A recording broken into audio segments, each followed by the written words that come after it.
tell the committee what the contractors told him. Okay? Like that, we are going to work together. So, but yeah, I think we have a bulk of work to do.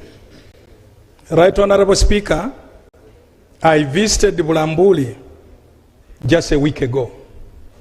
The squalid conditions under which our people live, even possibly, not even a kraal, not even a dog can live like that. The African dog, I mean. In the tents, separated, especially those of 2024. Those IDPs of 2024, yes. They take 1 meal per day, Right Honorable Speaker. So they are in permanent fasting. Muslims can fast for only 30 days. These ones have fasted for more than 2 years. Families separated, men in their tent, women in their tent, and the conjugal rights suspended for over 2 years. You can imagine. Right Honorable Speaker. Thank you. Right Honorable Prime Minister. Right Honorable Speaker and members, you will recall in 2024 we had landslides that claimed a lot of life in Ibugunya, that is Bulambuli district. We put those people in a camp, and the government has been supporting those people until February this year in the camps. We decided to decommission these camps. Why? Because whenever we would take food, people from the mountains would come and take all the food. It was very difficult for us as Office of the Prime Minister. And so we decided to get land. Those were the people we gave land first. But when these ones were given land, others brought themselves in the tents, and they are waiting for food. So since February, we decommissioned the settlement area of Bunambutie. And we are trying to relocate these people so that they can get permanent homes and help themselves. So those who are there are either our people who ran away from Mbale town, and we are no longer giving them food because we decommissioned that settlement area. Thank you. Right Honorable Prime Minister, I'm seeing honorable colleagues from the region all eager to ask more questions. I would request you hold the meeting with the MPs from the region. Okay? Tomorrow at 10, the Prime Minister has committed. Tomorrow at 10 with Sebei. Tomorrow at 10. Oh, tomorrow we have business committee. You can do the next day, right, Honorable Prime Minister, on Friday? But arrange. You communicate to them, okay? Yeah.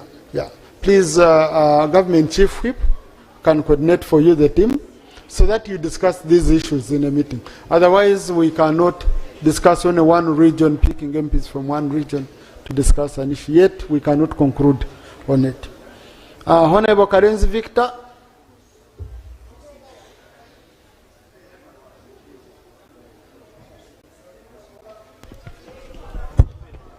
Thank you very much, Right Honorable Speaker. My name is Dr. Karenzi Victor, the Member of Parliament representing Bunyangabo County. I raise a matter of national importance in Bunyangabo. We have a very big problem. I don't know if you call it an outbreak of cancer. 2 weeks ago, I lost my son, and I want to thank members who came to condole with me. But in the same week, we buried over 12 people dying of cancer. We have 2 sub-counties of Kiombia and Ruimi where people are still taking Crater Lake water. And there is a river called Intabago. If you see water from that river, the teeth get rusty immediately. People in those areas are still taking bilharzia tablets monthly, and these bilharzia tablets are given according to the size and height of the people. So big people.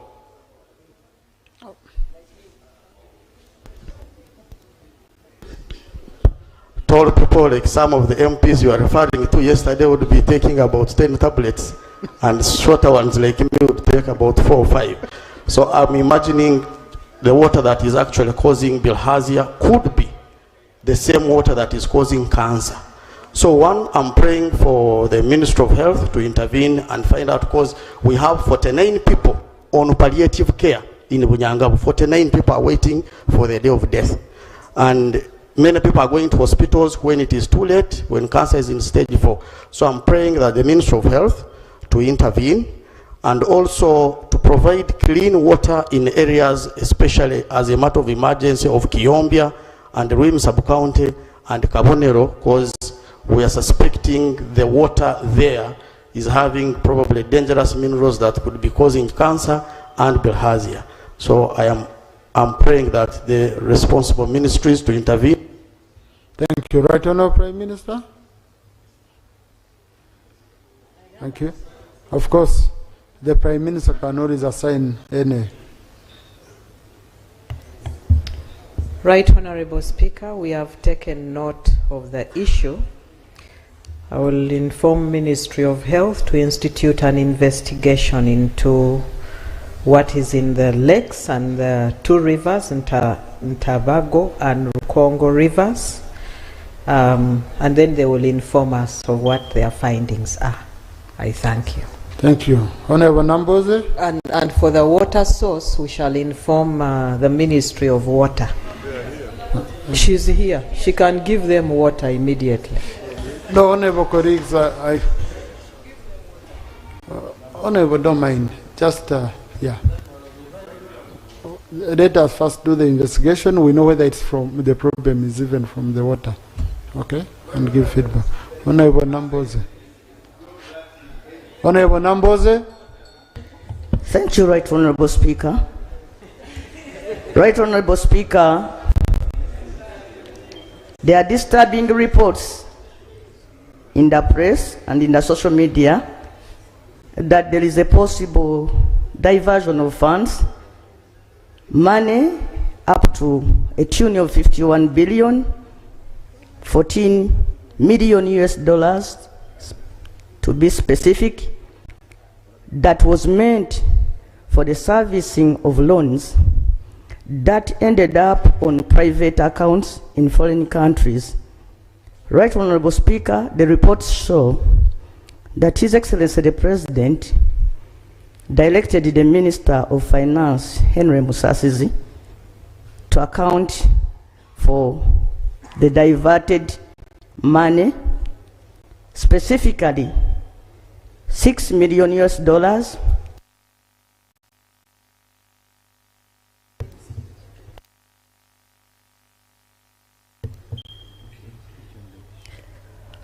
$6 million US dollars that was earmarked for the World Bank, and $8 million earmarked for the African Development Bank, respectively. Right Honourable Speaker, if this is true, that money that was supposed to be paid to MJS International Limited in London, UK, and Lordway Company Limited in Japan, ended up on private accounts that were closed immediately the money was deposited and withdrawn, that becomes a very grave and important. Like, therefore, Right Honourable Speaker, as a matter of national importance, to pray that the status of this matter be given. A general report is made comprehensively about the servicing of debts, because, Mr. Speaker. Thank you, Honourable Namboze. Honourable Minister for Finance, and then I can guide after.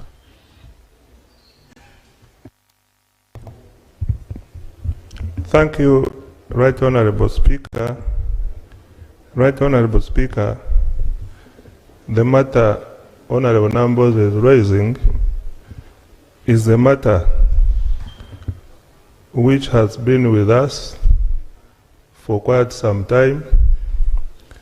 The investigative agencies including Auditor General's Office, CID, our own ministry, and also the Financial Intelligence Authority has been involved.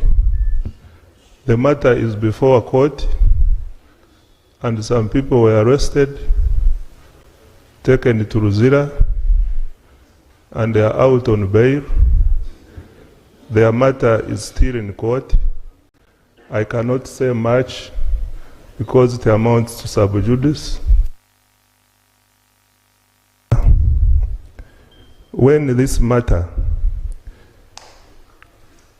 was brought to the attention of the president was concerned that why have we taken long to, if it is true, why have we taken long to recover? He requested for the report to recover the money. He requested for the report. We are working on the report.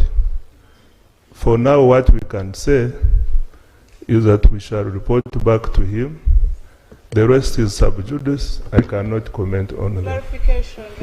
Mr. Speaker, when I don't know how our letters get to leak into social media, but this is a matter into social media, and some of the people were wondering. Procedure.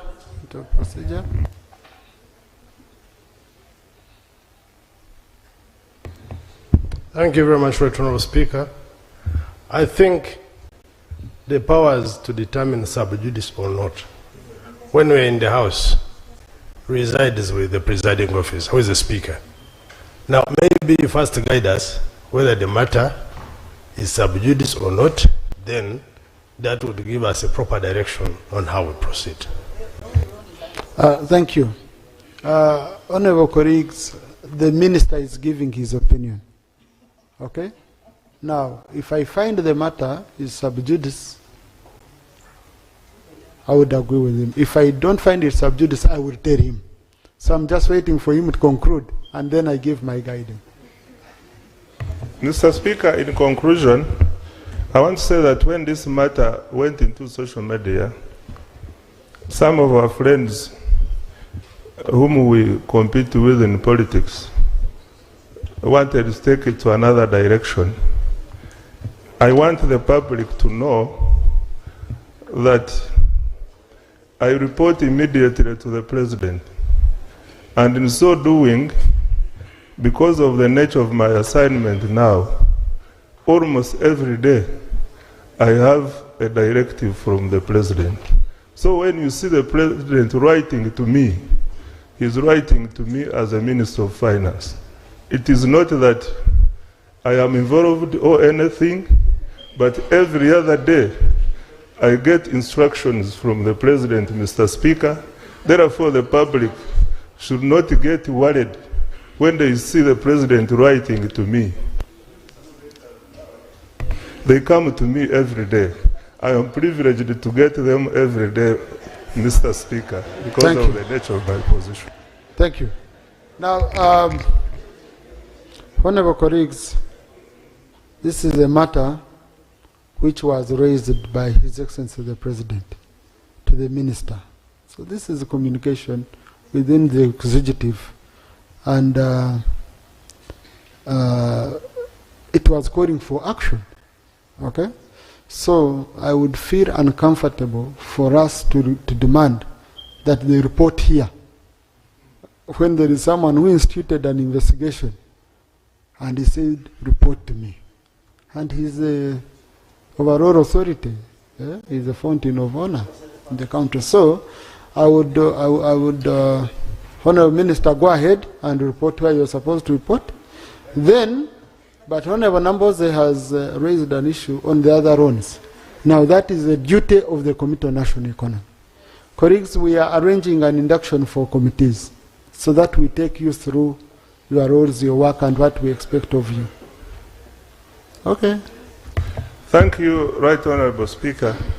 Right Honorable Speaker, the law the Public Finance Management Act mandates me to report on the performance of loans. And this report normally comes before the budget. By end of February, I am supposed to report to the House on the performance of loans. This report goes to the national economy, which scrutinizes it and brings it back to the House for debate. So I thought Honorable Namboze knows this because she has been here with us for quite some time.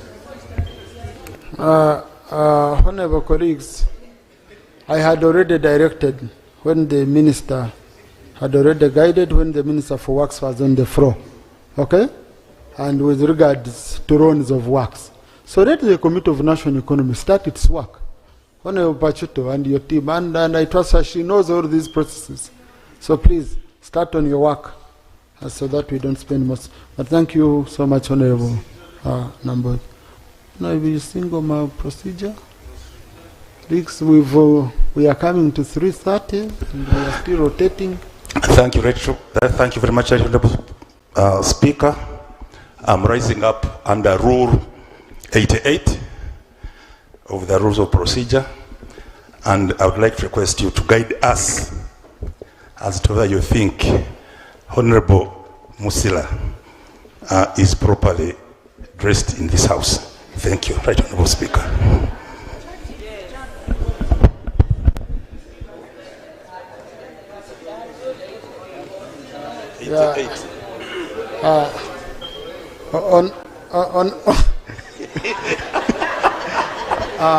Honorable Musira, I have not seen Honorable Musira. When you see him around, you tell him to put on a tie, and then he enters the house. Yes. Yeah. You go. No. Honorable colleagues, when you are putting on a Kaunda suit, okay, you don't put on a shirt. But when you have a shirt and there is a collar out and all that, you're supposed to put on a tie, okay? But when you see Honorable Musira, because he had moved out, when you see him, tell him to put on a tie and he comes back to the house. Honorable Naki.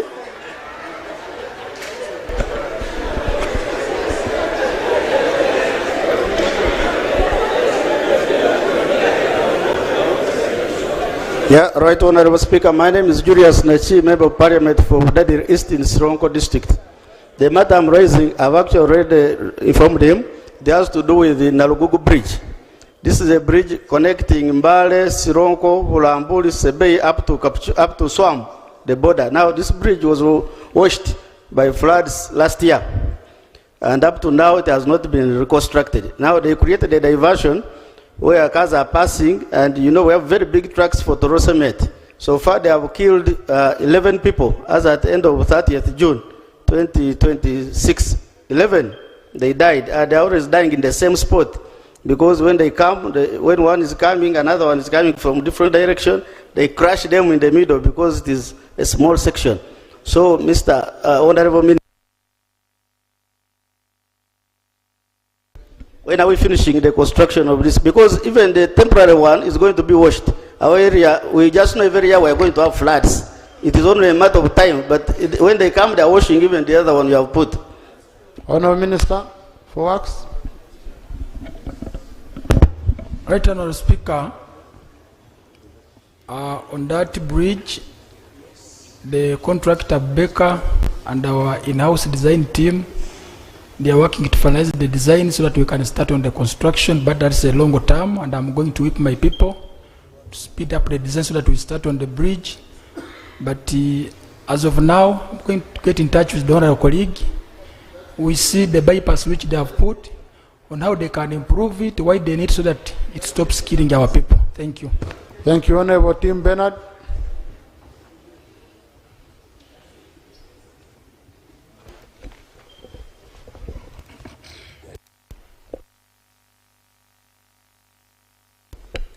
Thank you so much, Right Honorable Speaker. This being a median speech when you are chairing, allow me to congratulate you. I'm Sergeant Retired Tim Bernard, Member of Parliament representing the people of Maruzi North County in Upper District. I rise a matter of urgent national importance, but there are two. So I'll use 1 minute to raise. So I raise one? Okay. Now I have to choose, because I've already briefed the Minister of Works on his, but now I'm going to raise. His Excellency the President of the Republic of Uganda blessed the people of Teso, Lao and Acholi with restocking. This money was paid out to people. But there is a disturbing report on the ground. Each parish, 9 people were compensated. But the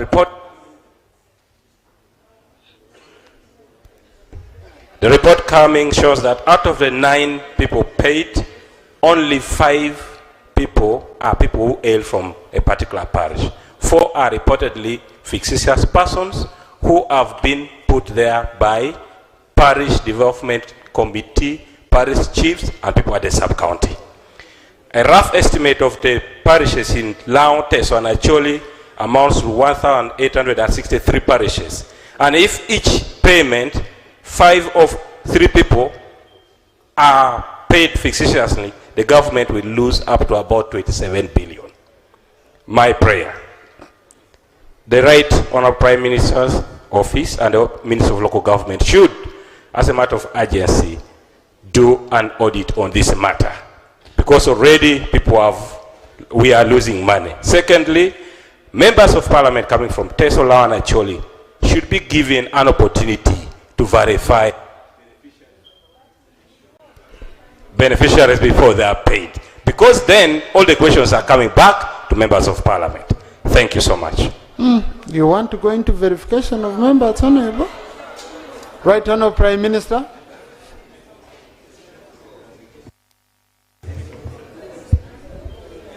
Right Honourable Speaker and members, last year, the President directed my office to take charge of the compensation cattle restocking exercise that had stalled for quite some time. 80 billion that was budgeted under the Ministry of Justice and Constitutional Affairs was brought to the office of the Prime Minister. Now we decided to take the approach of PDM and agreed that in cabinet that we start with elderly people, because these are the ones who actually suffered the problem. We divided among parishes and requested the Office of Minister of Security, through the structures they have, to screen the lists. So they would bring screened lists to the Ministry of Local Government. The Ministry of Local Government transferred the same lists to my office through the Paro Bank. Those are the people who were paid. So it is disturbing. For us, we thought things are moving on well. But now, and we have just started. This project is going to take place for the next 7 years. Now, I request a member to give us and those that they think are not genuine people who were paid, because so far, by June, they gave us this money in May, and we caused a meeting of the former members of parliament to expedite the process so that this money can be utilized. So by June 12th, 99.5% of this money had been given to the elderly people across the sub-regions of Teso, Lango, and Acholi. Now, I wish we would get those claims in writing so that this can help us to institute an audit on the lists that were given to us, because we already have a list. I myself yesterday and the second deputy prime minister had a meeting on this, and we did not receive this. So we would request that we get lists of those that they think have issues, and we institute an audit on this, so that we can get a clear picture of what truly transpired. Right Honorable Prime Minister, have you heard the meeting with the members from the regions that are going to be compensated, for them to be brought on board? Not with the new members, but the old members we did. So I request 4 times. I request you do. I think I will the do. New ones? Yeah. Yes. So that beyond Honorable Bernardo team, also others can bring. Yes, maybe for the record of Parliament, each household, those who were affected, are getting 5 million each household. Thank you. So, Right Honorable Prime Minister, please follow up on that. It helps us here on the floor, not to repeat the issue. Finally, the rest I will do tomorrow, Honorable colleagues, because I want us to go on the agenda. Tomorrow you will have a lot of time. Okay? Kidiandongo, we agreed tomorrow. Tomorrow. Very good. Yes. Honorable Ayo Phoebe. You can talk from there, Honorable. They give you a microphone. Yeah. Thank you very much, Right Honorable Speaker, for giving me this opportunity for the first time. My name is Ayo Phoebe, the District Woman Representative for Gulu District. Allow me join the rest in congratulating you for retaining your seat to steer this august House.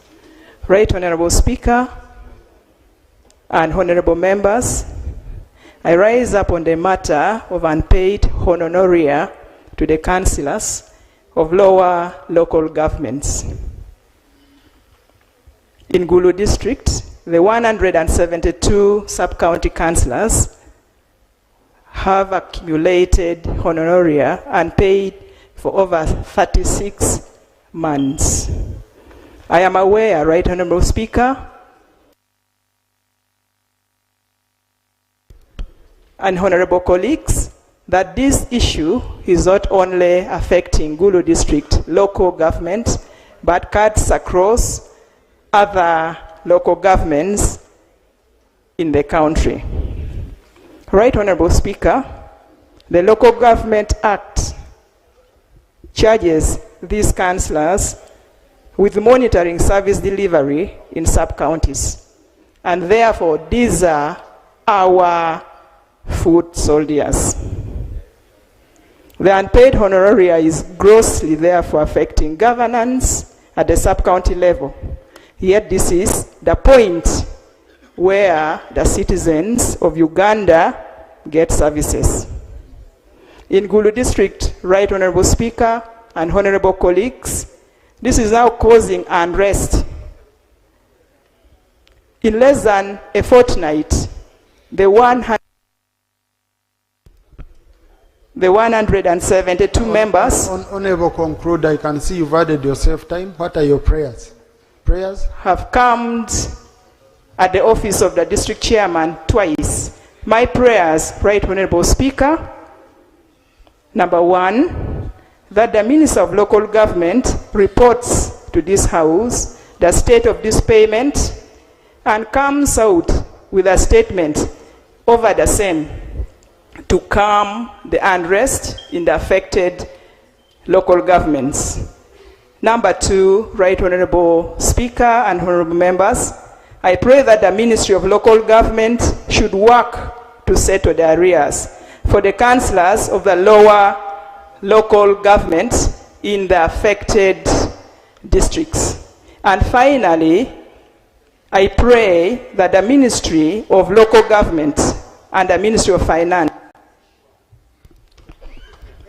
ensure that the Honorable Minister for Local Government. Honourable Minister for Finance. I don't know, Prime Minister is guiding on who should answer so. Thank you, Right Honourable Speaker.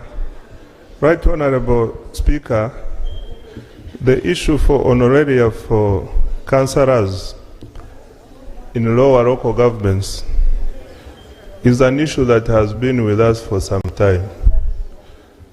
Previously, one of the reasons why it was happening is that some of the lower local governments were established and not coded immediately.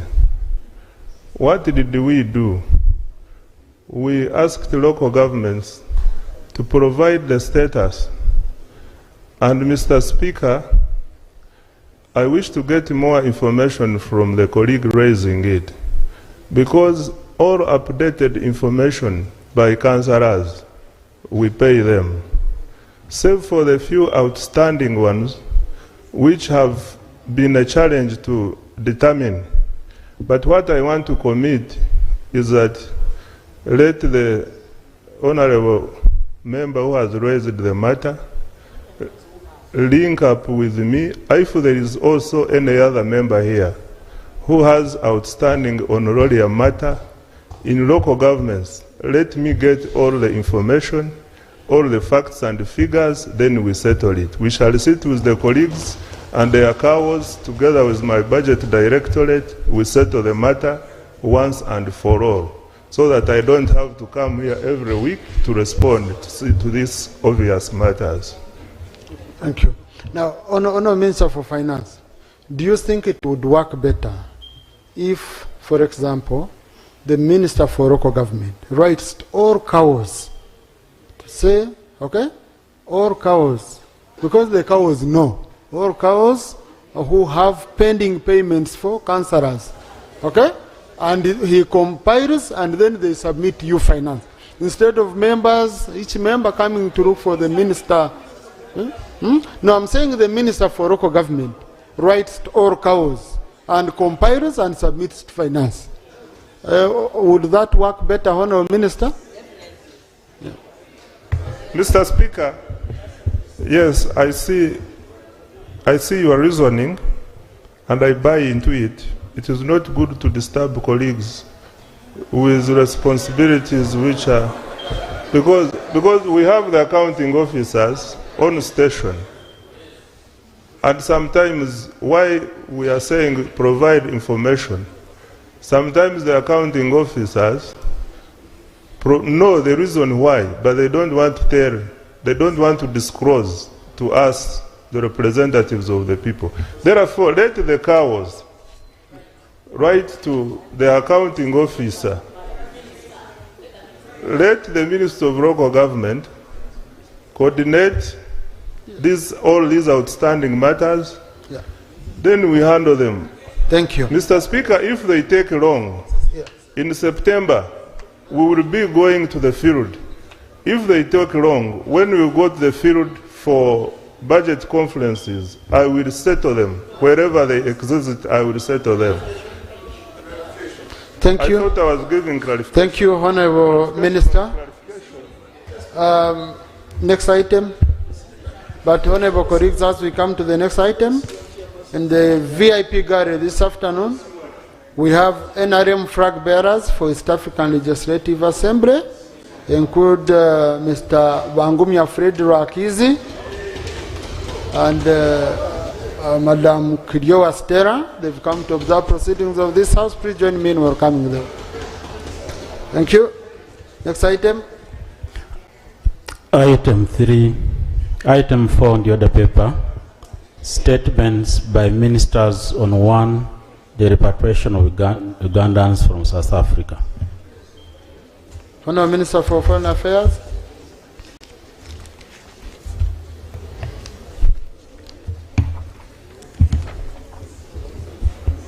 Thank you very much, Lord Honourable Speaker, for the opportunity.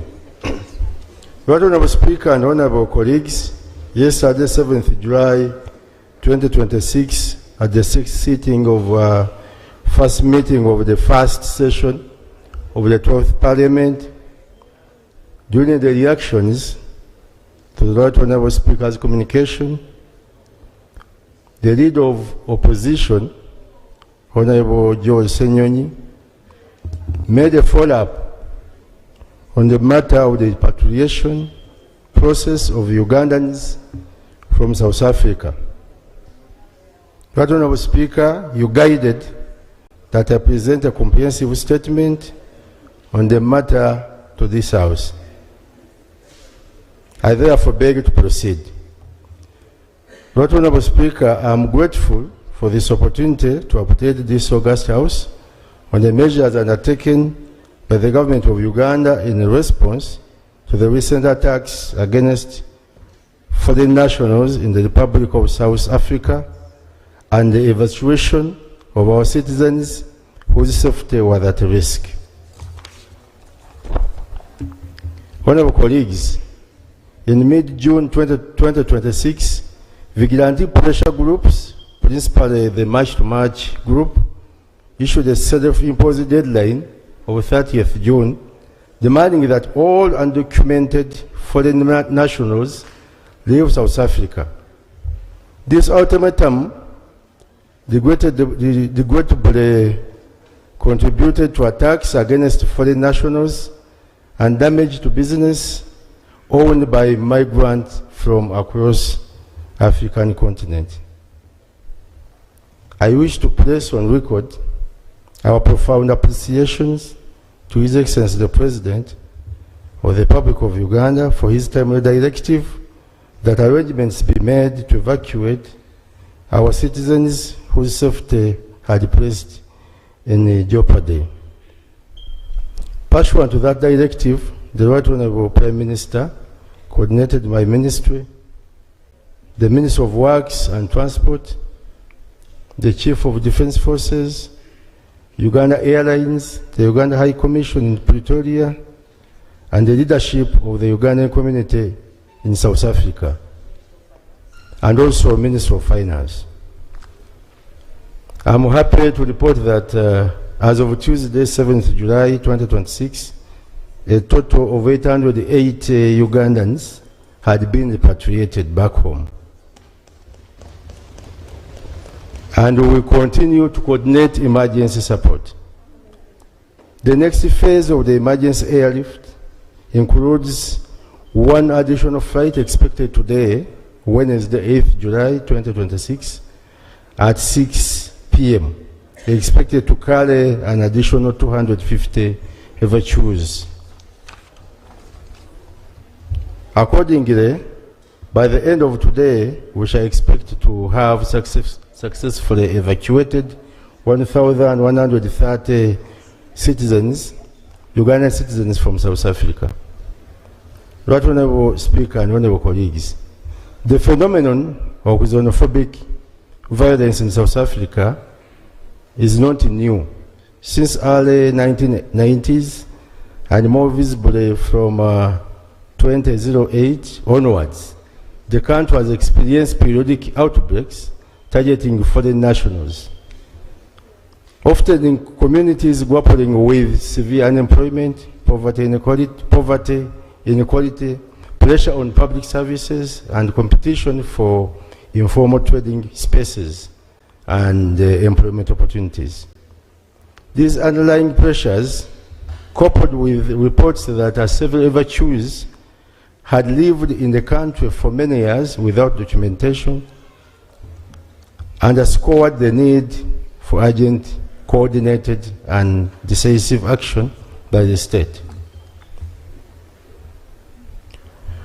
Right Honourable Speaker and Honourable colleagues, no grievance, however deeply felt, can ever justify violence against fellow Africans.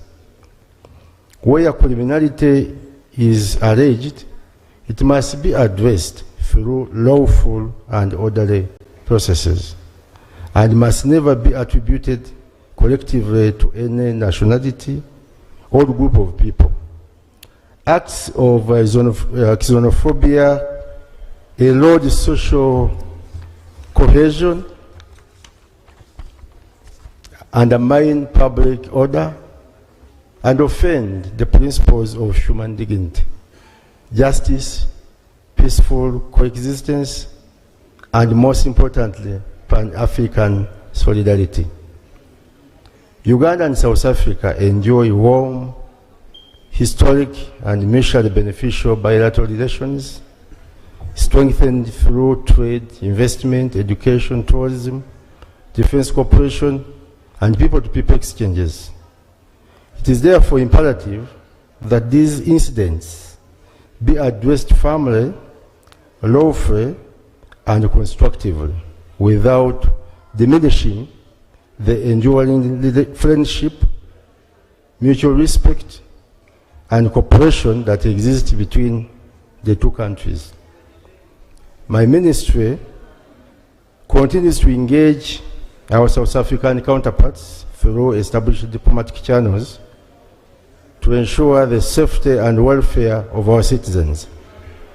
We note with appreciation the assurances given by the authorities in Pretoria regarding the protection of our legally documented persons with their property within their jurisdiction, as well as their commitment to investigate incidents of violence and ensure that those responsible are held in accordance with the law. Also remind us of the need to intensify state-led interventions aimed at addressing unemployment and expanding opportunities for our people, including programs such as the Partial Development Model and the other wealth creation programs, so that Ugandans are increasingly able to pursue dignified and sustainable livelihoods at home. On behalf of the government of Uganda, I extend my deepest condolences to the families of the 3 Ugandan nationals who lost their lives. I also extend heartfelt sympathies to all affected persons and reassure Ugandans in South Africa that their safety, dignity, and welfare remain our priority. Our High Commission continues to monitor developments closely, engage the Ugandan community, and liaise with the competent South African authorities to provide consular assistance. Our citizens are encouraged to remain vigilant, avoid areas of unrest, comply with the laws of the host country, and maintain regular contact with our High Commission. Honorable colleagues, as we reflect on these regrettable events, Uganda remains steadfast in its conviction that peaceful and harmonious coexistence among the people of Africa is both possible and necessary for our shared prosperity. Uganda remains the leading refugee hosting country in Africa and continues to pursue an open and progressive refugee policy grounded in solidarity, compassion, and shared responsibility. Our national experience demonstrates that diversity, when embraced, can be a source of strength. We shall therefore continue to champion peaceful coexistence, lawful immigration, and the protection of human dignity, while working with our partners to ensure that rights and safety of our citizens abroad are upheld. Right Honorable Speaker, I beg to submit. Thank you, Honorable Minister, for this update.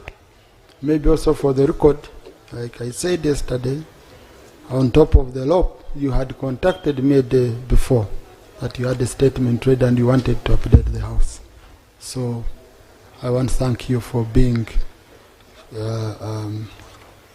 foresighted in such a manner. So I will, we have a shadow minister for foreign affairs. I'll give her 3 minutes if she has anything she would want to say with regard to the matter, the side of opposition. Honorable Joan Alobo. Thank you very much, Right Honorable. Thank you, Minister, for this information. And I want to thank government for what it has done so far in bringing back our people from South Africa to Uganda. Right Honorable Speaker, it's with a heavy heart that today we address an issue that goes beyond diplomacy. And it's an issue of human dignity, African solidarity, and our responsibility as a nation to protect the lives and welfare of Ugandans within and outside the country. Thank you very much, Mr. Minister. You have tried to elaborate some of the things, but you need to come out strong on our diplomatic relations with the Republic of South Africa until there is credible evidence. What is your say? Until there is credible evidence that it is safe for the people of Uganda to travel. There are many questions that are coming in that the people who are already scheduled to travel. What assurance do you give Ugandans who have that inevitable program to get to South Africa and their safety? Honorable Minister, we also need to understand many of the families in Uganda of the people who have been brought back are making several calls and wondering why they are not able to see their people. In the instance that many of the people who have been brought back, or all, if I'm not mistaken, are being taken to Chankwanzi. May we know why these people are being kept at Chankwanzi from the time they were repatriated, because the families are in Wonderland what their family members are doing in Chankwanzi.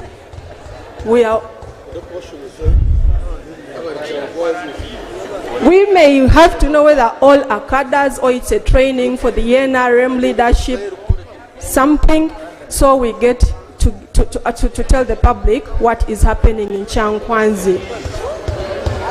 You also need to come out very strong on the total loss to Ugandans to be compensated.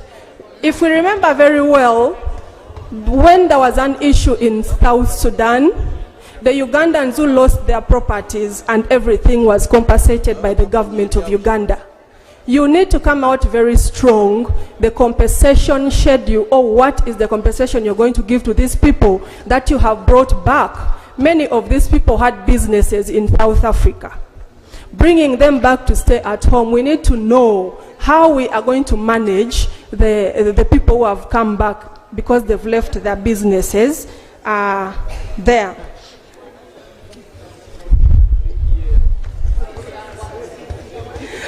Honorable Minister, you are also aware that most of our borrowing is from Stanbic, which is a South African bank,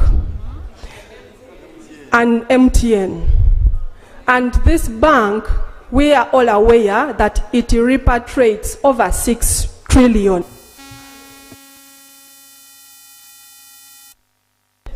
Honorable Shadow Minister, kindly please don't take that line. Please. I just want to guide, okay? Yeah, let us be patriotic leaders. Let us be patriotic leaders. Let us not, please, I'm the one seated here and I'm the one who has guided, okay? These are private companies. Let us not start this here on the floor. It's not good for this country. I would request you, my sister, Joanna Robo, okay? Kind of continue. Thank you very much, Right Honorable Speaker, for the guidance. But I only wanted to find out if we intend to have any other sources of borrowing if anything goes wrong between South Africa and Uganda. Thank you for the guidance. I also want the minister to come out strongly, and has the government of Uganda, particularly Kampala and Pretoria, so far been in any discussions to ensure control and restoration of security of persons and properties of the Ugandans? Thank you. Thank you. Honourable Minister. These are very critical issues raised by the Shadow Minister. Thank you very much, Lord Honourable Speaker, and I thank the Shadow Minister for Foreign Affairs for raising these pertinent issues. Lord Honourable Speaker, about the Changwans,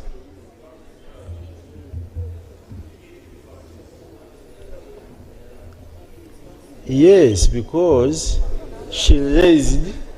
Honourable, don't respond to people from the sides. Remain on the script. Thank you, Right Honourable, for the protection. Because the member said that people went to Changwans and their relatives cannot access them. So this is the point I'm making. Right Honourable Speaker and Honourable colleagues, when the first group arrived at Entebbe, they indeed requested to have a meeting with the President. Yes, and I informed the President and he accepted. But you know, we have been bringing these people in bits. So we agreed with them that we need to have a one holding ground so that they go. But as we continue talking to them, because you see, these people have been traumatized. And now talking to them is like a therapy. And I tell you, they are very appreciative. Very appreciative. To the extent, Right Honourable, to the extent that, Honourable colleagues, to the extent that even those that had come back on their own are now requesting to be put on the list to access Changwans.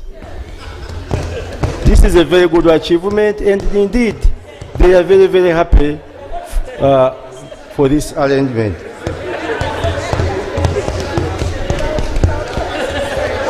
Right Honourable Speaker, the Shadow Minister also raised issues to do with these companies of ours that are here. You know, Honourable colleagues, Ugandans... Honourable Minister, she did not. She did not. It's you raising it. Thank you very much, Right Honourable Speaker. Another issue was to do with those that have already scheduled to travel to South Africa. Let them continue with their travel. This problem, yes, these attacks are on those Ugandan nationals, in fact African nationals that are in South Africa undocumented illegally. But it does not mean that there is a ban. And by the way, members, I need to inform you that this is not authorized by government of South Africa. The government of South Africa is not behind this. Yes. So it is. So I therefore implore all those that had scheduled to travel to South Africa to continue with their movement. Another point, Right Honourable Speaker, the Shadow Minister raised the concern that we should continue with engagements. Yes. Actually, we are continuing with diplomatic engagements. And very soon, I will be traveling to South Africa for more engagements. How I wish that even the shadow minister can accompany me to South Africa for further engagements. I thank you, Right Honourable Speaker.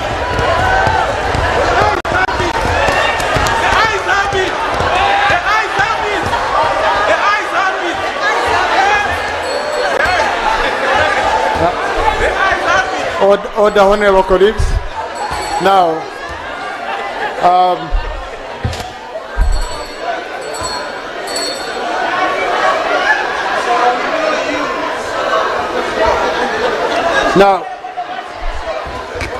so honourable colleagues, diplomacy is not conducted on emotions. And in this house, we never open much debate on issues of diplomacy because we know how delicate they are. But the Honorable Musira John, I saw him saying he had lost a child, was bad. Honorable, I want to give you an opportunity. You're the only one I'm going to allow on this. And I request you, Honorable, I know don't allow emotions to get ahead of you, and the diplomatic route, allow it to take its course. And you know we talked yesterday. Most obliged. Thank you. My right Honorable Speaker. In line with what has happened to our dear Africans, sons and daughters, and in line with our constitution, especially Objective 28, with our international relations, and the government in power, one of the 4 principles is about Pan-Africanism. We do understand, Right Honourable Speaker, that our brothers in South Africa ought to have understood this. I want, in good measure, to thank the Honourable Minister, and especially for what the government has done on evacuations from South Africa. I have my own residents, over 50 of them already in Chankwanzi, undergoing psychosocial support, which is okay on the side of government. But of course, equally, Mr. Minister, sir, this is not xenophobia. This is not Afrophobia. It is Negrophobia. Negro, they hate only black. You have been in South Africa, Right Honourable Speaker, in all these places. You are aware there are some illegals who are white, Arab, Indian. They are going for only and only anybody with the Rasta skin like mine. That cannot be tolerated, certainly. But we want also to say, before you, and at an appropriate time, of course, I will lay on table one of the deceased, one of those ones murdered by these vigilantes. Parliament can see, and it's not good. Even when somebody has gone there illegally, there are processes, there are international protocols towards that, Mr. Speaker, you know it. And I want to request that I lay on table displayed for the press to see. Yeah. He's called Nasima Ronald, son of Fred Rwandanyi, from my constituency, actually my home area. And he's dead. I want to thank government for evacuating the body. Thank you so much, and the support to the family especially. And we must give credit where it has been done. Lastly, Mr. Speaker, sir, I wish to say one or two things in 1 minute. One is that our government should link up with other regional bodies. Where is the AU? Where is the COMESA? SADC, East African Community? They are quiet. Completely quiet. Completely quiet. This is why some of us have gone solo out there. The other very last one, we need these returnees to be psycho-managed, because most of them have been invested in South Africa. In Pretoria, we have a young man from Entebbe who has a school with over 10,000 students. I visited there, and he employs 950 South Africans. He's an investor. And you should know today that amongst those who have returned forcibly by these vigilantes, by Wanu Muchoma and others, I want to say some of them are investors. I want the minister to investigate. Not all of them are illegals there. No, that's not the case. That would be underscoring the whole thing. I thank you, Right Honorable Speaker. Thank you. Now, Honorable Alenyo Masho, it was also the same, I remember, when you came to my office. But yours, did people die or they returned? You know, these are colleagues who came to my office. Thank you very much. This matter. Thank you very much. Yeah. Right Honorable Speaker. My name is Marshall Alenyo, Member of Parliament for Jonam County. Right Honorable Speaker, it is slightly the same, but I spent my life fighting with the ANC when we were at the university. The Honorable Wanyoto, you remember, with those of the late Noble Mayombo, we used to feed the ANC guerrillas who used to come from Algeria and from those training camps. This is not the South Africa we expected. But that said, we now have a group called the March and March Group. We need to designate it as a terror group against all the Africans in the whole continent, because this March and March Group is only targeting Africans. Secondly, on the issue of the evacuation of Africans from South Africa, the name of General Muhoozi Kainerugaba, the commander of GDF, has not come out properly. This operation was single-handedly sanctioned by the CDF, General Muhoozi Kainerugaba. I wanted this House to upload that patriotic effort of the General Muhoozi, who single-handedly went for our people in South Africa. So I thought to put that in order. Thank you very much, Right Honorable Speaker.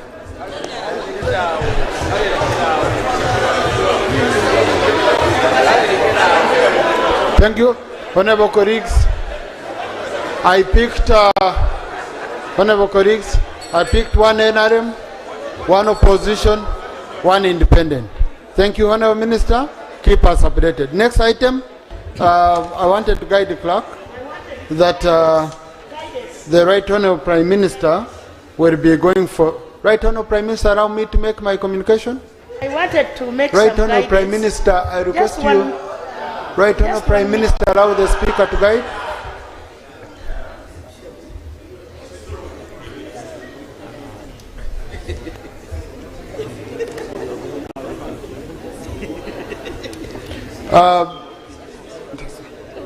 Right Honorable Prime Minister has a meeting, so to do with Karamoja, and we have been pestering her to work on that issue.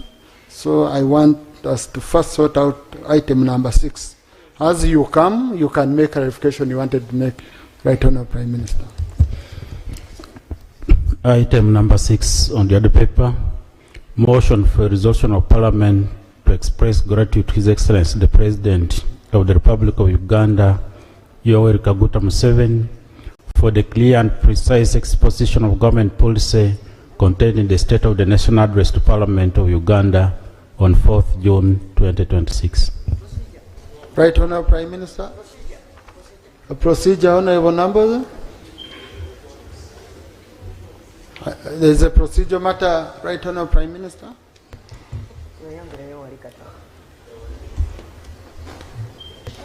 Right Honorable Speaker, may it be understood that I don't intend to stop people from appreciating the President. I want to raise, Right Honorable Speaker. I was here when this type of motion started coming up. This started as a motion of backbenchers, Right Honorable Speaker, who would have interfaced with the President and then come up with a motion to thank him.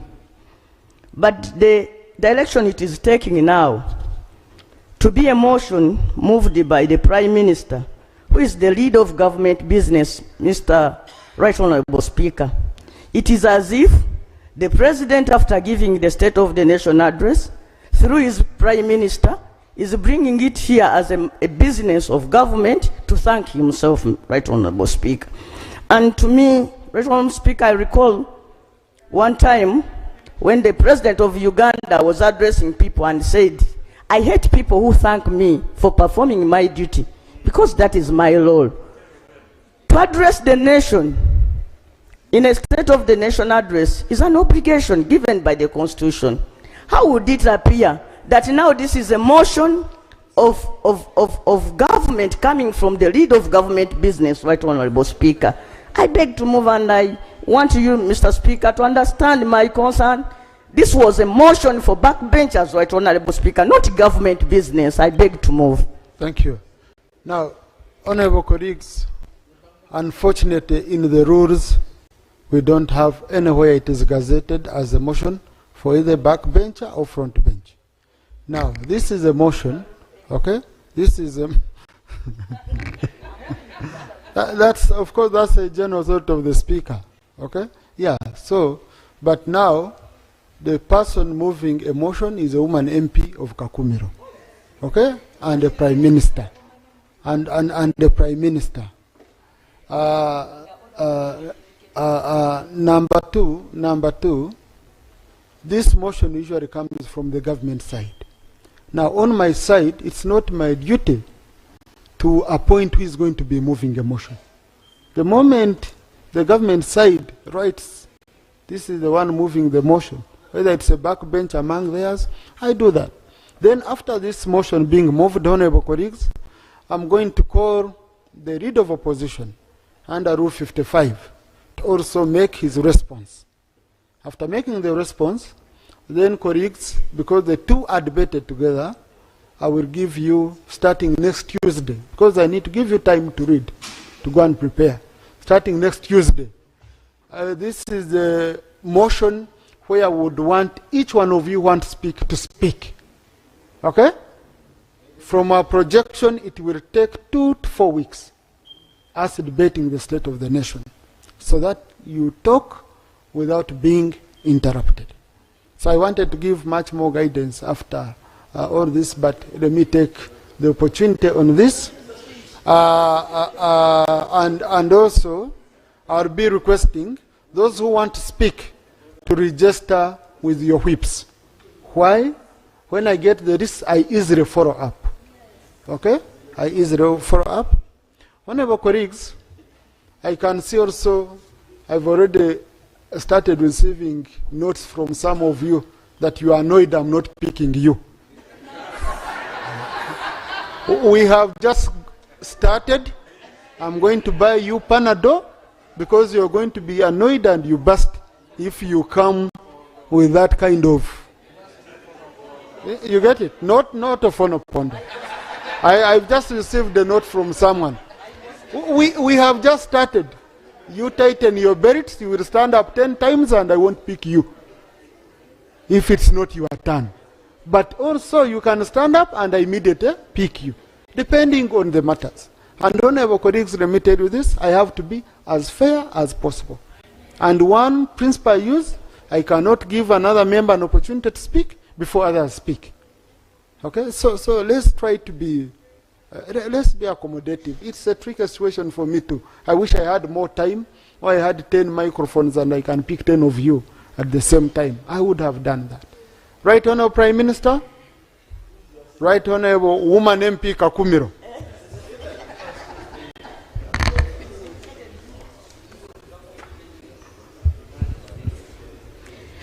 Right Honourable Speaker and Honourable Members, I move under Rule 58 of our Rules of Procedure to move a motion for a resolution of Parliament to express gratitude to His Excellency the President of the Republic of Uganda, Yoweri Kaguta Museveni, for the clear and precise exposition of government policy contained in the State of the National Address to the Parliament of Uganda on 4th June 2026. Right Honorable Speaker and honorable members, whereas Article 1011 of the Constitution of the Republic of Uganda, 1995, requires the President to deliver to Parliament an address on the state of the nation at the beginning of each session of Parliament, and whereas on 4th June 2026, His Excellency the President, in compliance with Article 1011 of the Constitution of the Republic of Uganda, delivered the State of the Nation address to Parliament at Kororo ceremonial grounds, aware that in the State of the Nation address, His Excellency the President gave clear guidance on key anchors to the country's economic progress for this term of government, including no more sleep, zero tolerance to corruption, and no more politeness to non-performers.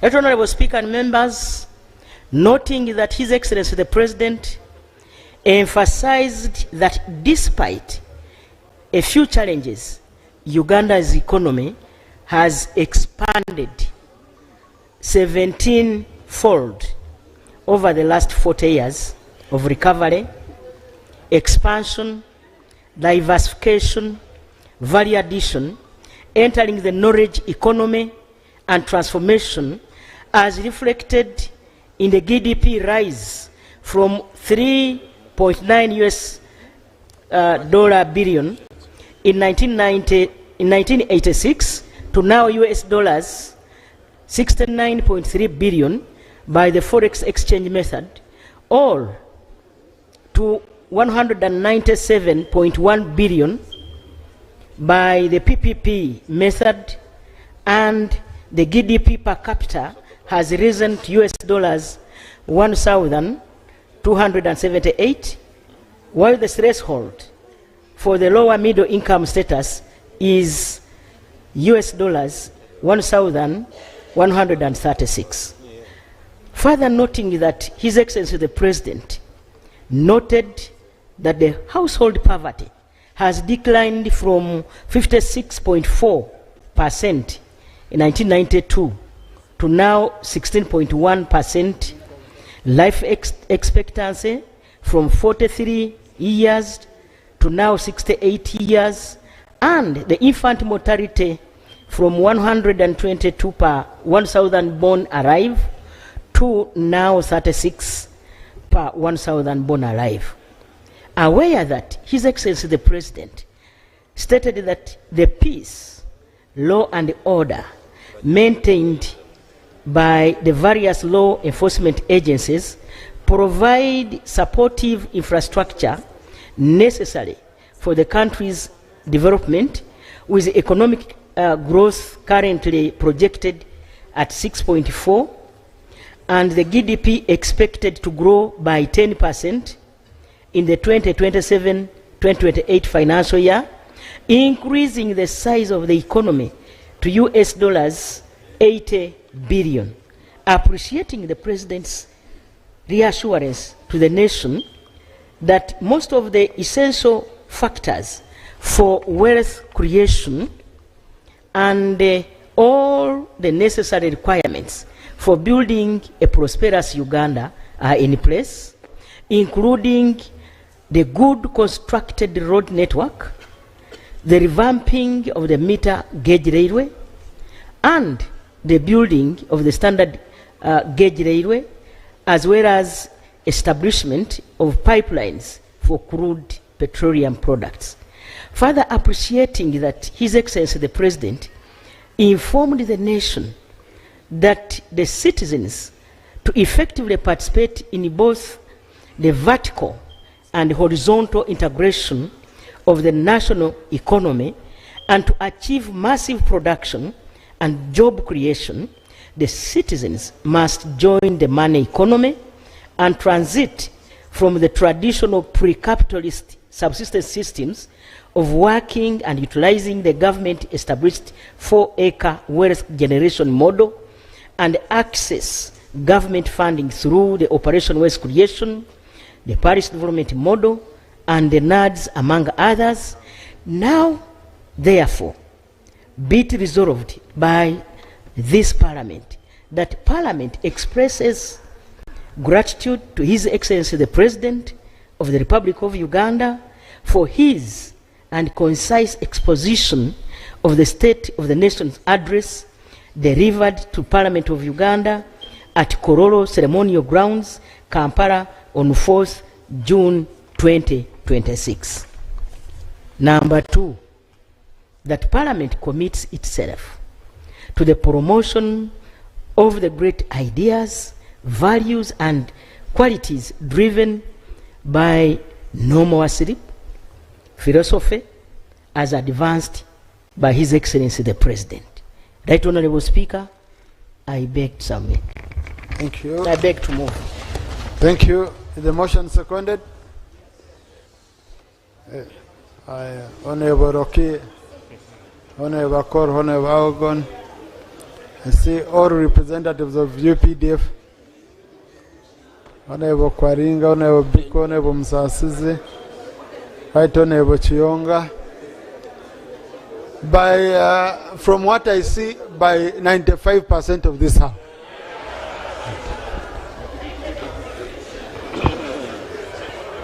I must mention Honorable Mary Kutesa and Honorable Makumbi Henry. You are seconded. Thank you. Now, this is a motion which is very clear. I don't know, Right Honorable, do you want, that's why you've given it so in the detail. Maybe what we can do, Right Honorable, your seconders to save time can come in. Then at the conclusion of the motion, okay? These critical issues, I will give you an opportunity. You justify, you go out, you leave us here. Then you leave us with the motion. So, if you can use 2 minutes, because I can see the justification is too long. We can have it on record, but you summarize, okay? Yes. Right Honorable Speaker and members, this is my justification.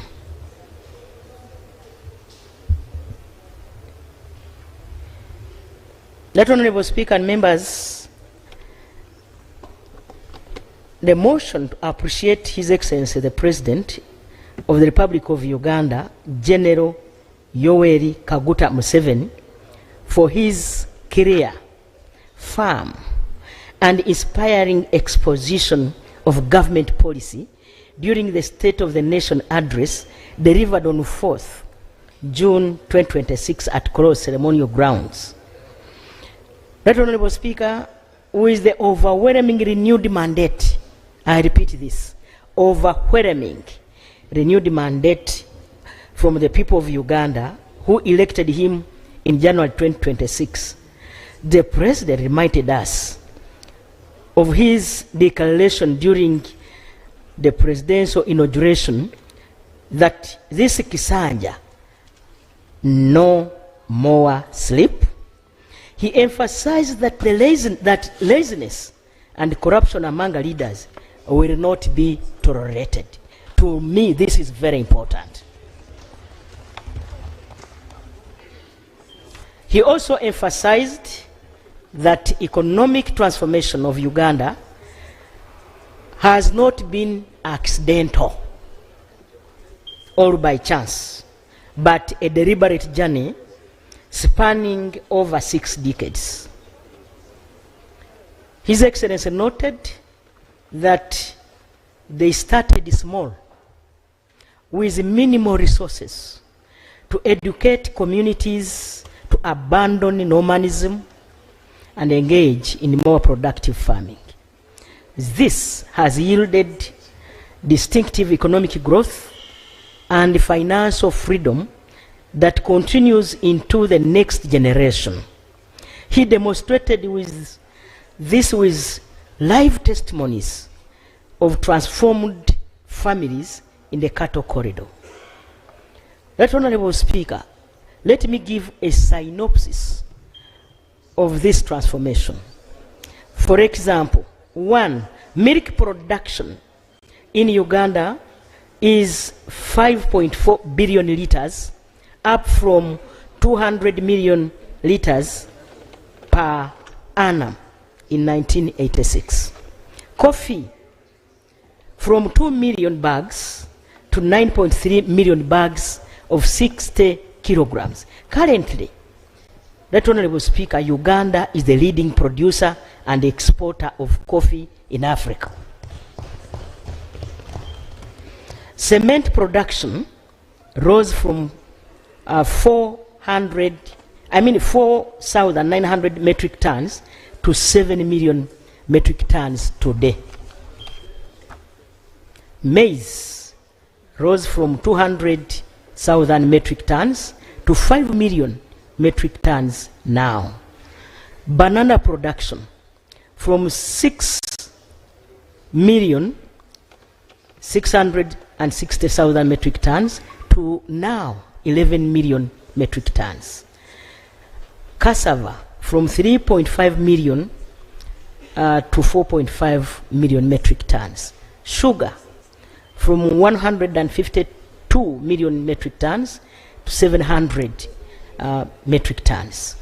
Electricity generation from 60 megawatts to 2,098 metric tons. Right Honorable Speaker, government is aiming at 50,000 megawatts from hydro, solar, gas, wind, nuclear, and geothermal.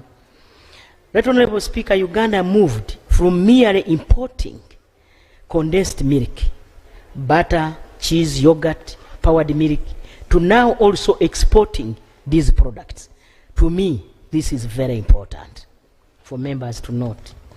And this earns Uganda US dollars 285.4 million in export earnings and saves Uganda 1,560 million US dollars in imports. Right Honorable Speaker, this motion gives us an opportunity as leaders to reflect on how we too can educate and mobilize our people that we lead in our constituencies towards transformed livelihoods. It is a pivotal moment to appreciate the President's insights on the potential of Uganda's economy in the sectors of commercial, agriculture, manufacturing, services, and ICT. Right Honorable Speaker and members, His Excellency reminded us of the national resistance movement's initiatives to move people out of subsistence economy over the years. He urged us to mobilize Ugandans to abandon unproductive subsistence farming methods and land fragmentation and embrace the 4-acre model. He highlighted government programs such as the Paris Development Model, Emyoga, the growth opportunities for women enterprises with minimal interest rates that can help our people. His Excellency further echoed that fundamentals for economic development are in place and on track, citing peace and security, infrastructure development, to mention but a few. He called on us, Ugandans, to build on this base to become job creators and wealth creators. In addition, His Excellency highlighted the importance of the Pan-African agenda for strategic political stability and shared socio-economic growth. That Honorable Speaker, I beg to submit. Thank you so much. Thank you. Seconders? No, Honorable Mary Kutesa. I have 2 formal seconders. They are the ones I will allow today.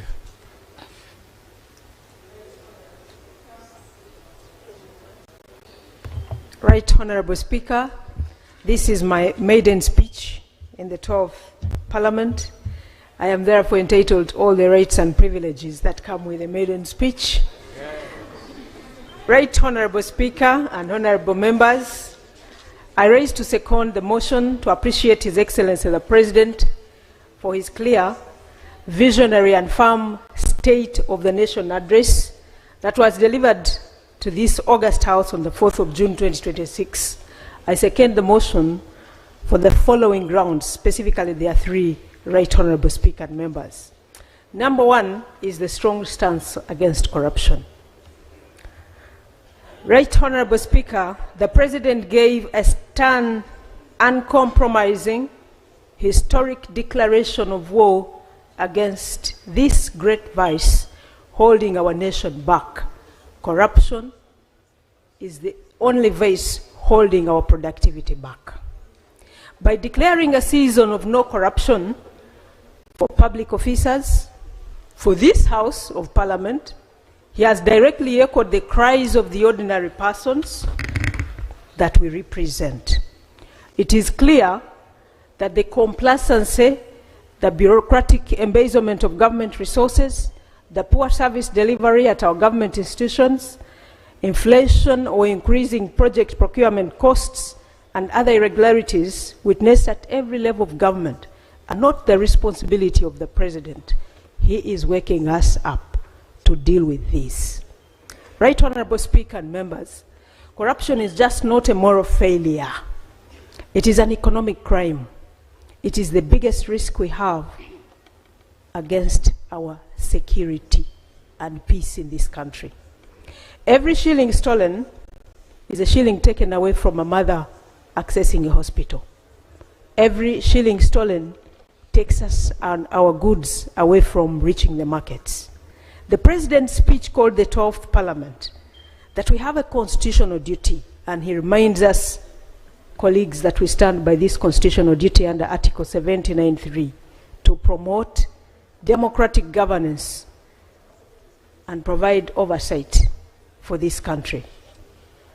The President has challenged the legislature, the cabinet, the public service, and every Ugandan.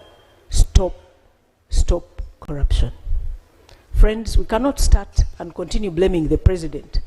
We are the ones, every individual, every member, every citizen. On point two, your Right Honourable Speaker and members, is the point of peace and security. His Excellency gave the nation an unwavering assurance of continued enjoyment of peace in this country, which is the bedrock of our thriving economy.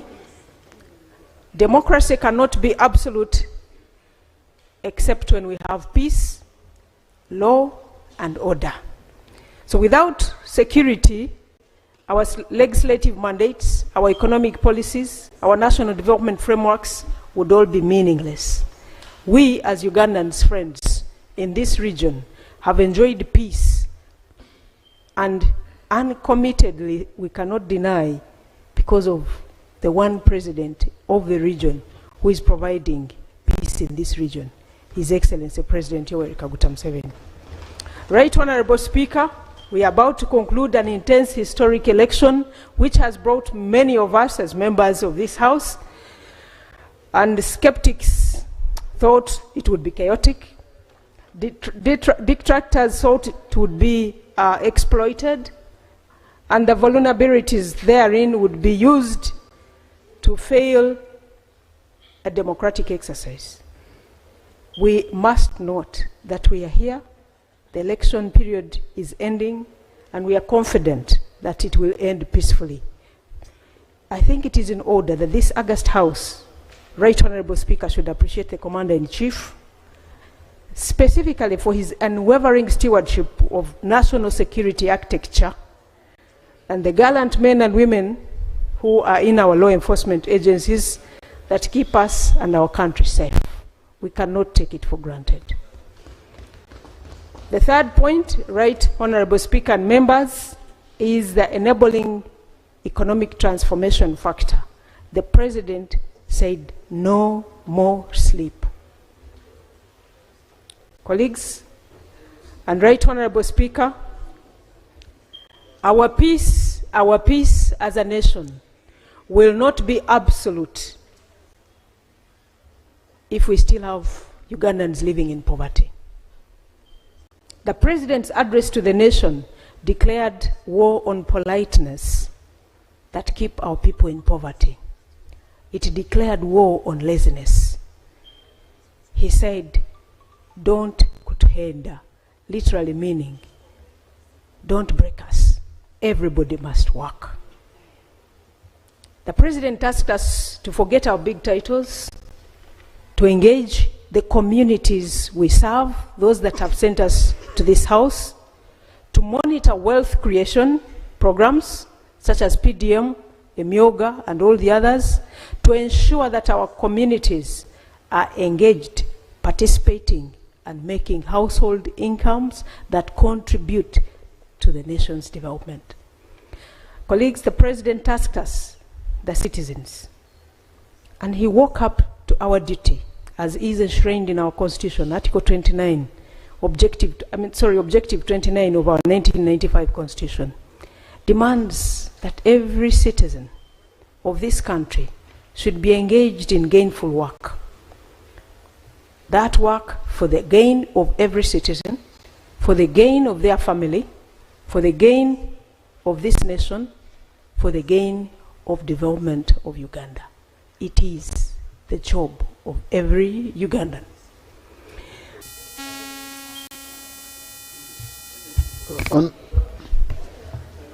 I am concluding, Right Honorable Speaker.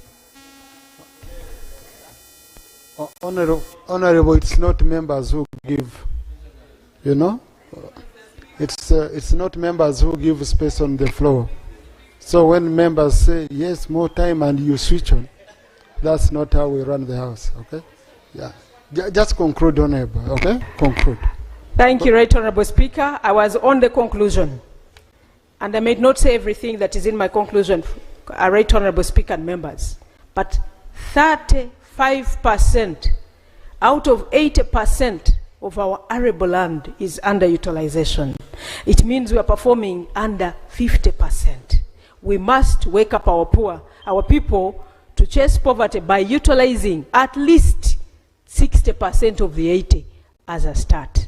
So, Right Honorable Speaker, it is therefore fitting that this 12th Parliament registers with profound gratitude to the head of state for the clear guidance, vision, prioritizing peace, wealth creation against and the war against corruption as a launch pad for this country's attainment of our vision 2040. I thank you, Right Honorable Speaker. Thank you. Thank you, Honorable. Honorable Makumbi.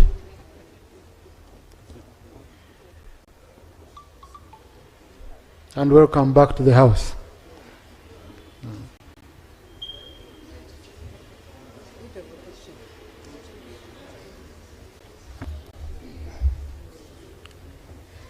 Thank you, Right Honorable Speaker and colleagues, members of Parliament.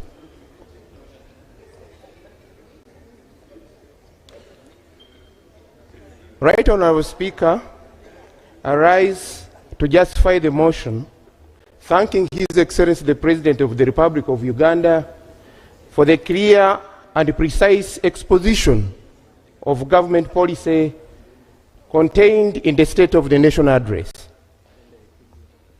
Parliament, expressing gratitude, Right Honorable Speaker, to His Excellency the President, is an established parliamentary practice to acknowledge his constitutional duty to present government policy before Parliament and preserving unity, peace, security, and which are crucial for the socio-economic transformation. Mr. Speaker, sir, the motion further reaffirms the President's commitment to working with the Executive for implementation of programs and policies that promote the welfare and prosperity of the people of Uganda. The President further focused on the rule of law, national security, and institutional capacity, as he emphasized that the strong and legal framework is the vital protection of the major government projects like energy, roads, that will expedite the growth of the economy, attracts investors, and create employment for the increasing population. Mr. Speaker, sir, the State of Nation Address provides the strategic policy direction that guides Parliament in the discharge of its constitutional mandate of legislation, appropriation, oversight, and representation. The address further establishes the framework within which ministries, departments, and agencies align their programs, plans, and budgets to advance Uganda's tenfold growth strategy. Mr. Speaker, sir, His Excellency emphasized that national transformation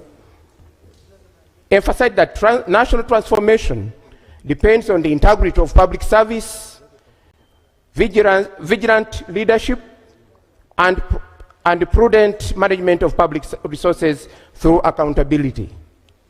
The No More Sleep slogan, Mr. Speaker, calls for active, ethical, and result-oriented leadership at every level of government. Right Honorable Speaker, as I conclude,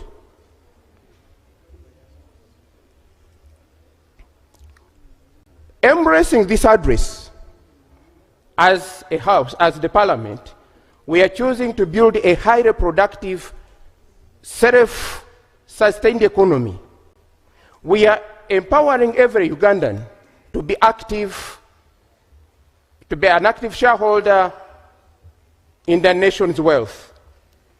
I urge this August House, Right Honorable Speaker, to support the motion with one voice. Let us convey our deepest gratitude to His Excellency the President of the Republic of Uganda. And let us commit to mobilizing our communities, constituents, to implement this revolutionary vision. I beg to move, Right Honorable Speaker.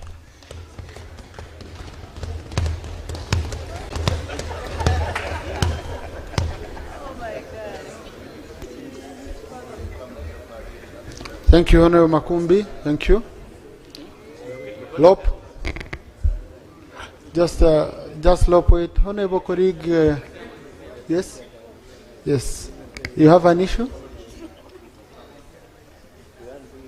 No, just access the microphone. When I say you have an issue, it means I need you to talk to me on record. Right Honorable Speaker, thank you so much for giving me this opportunity to present or to support the motion. Move. No, Honorable, if you had listened to me earlier, I guided that today the motion is moved.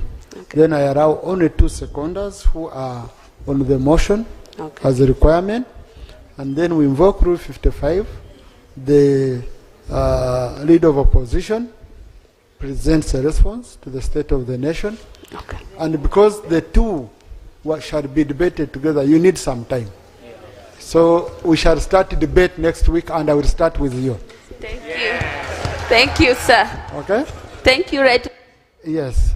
And number 2, the clerk should ensure that the State of the Nation is uploaded, the State of the Nation address is uploaded on al fresco so that members can access it.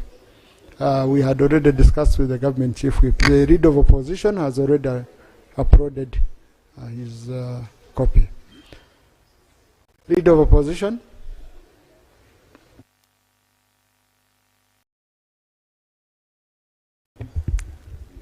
Thank you, Right Honorable Speaker. I want to appreciate the woman MP for Kakumiro. I see she has stepped away.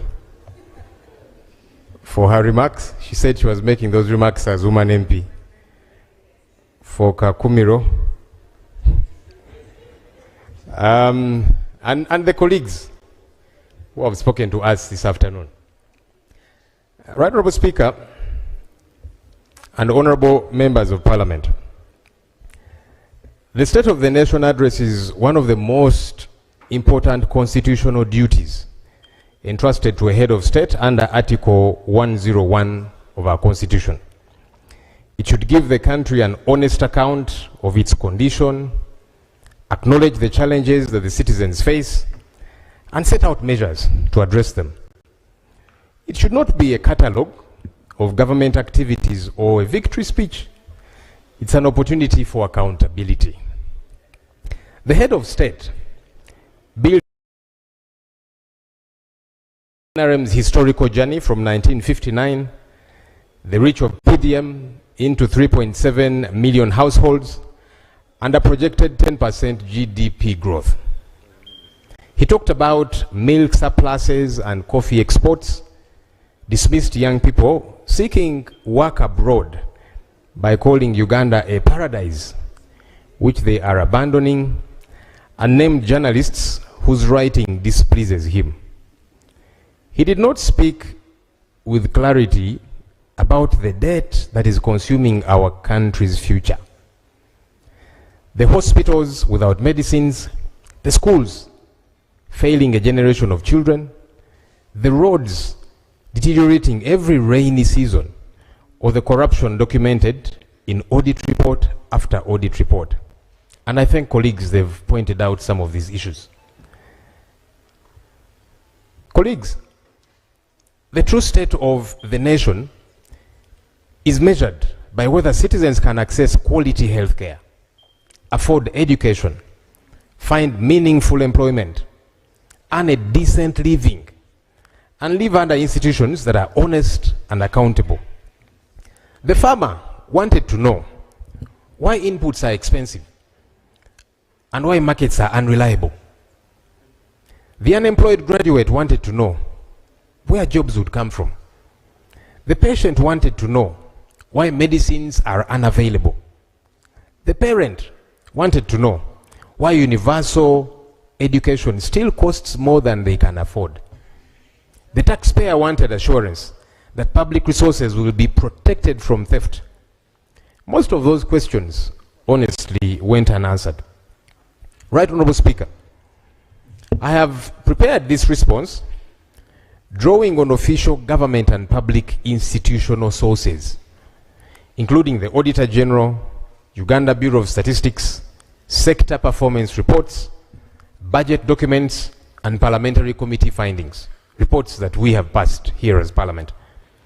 The central question before this House is this: are the lives of ordinary Ugandan citizens improving?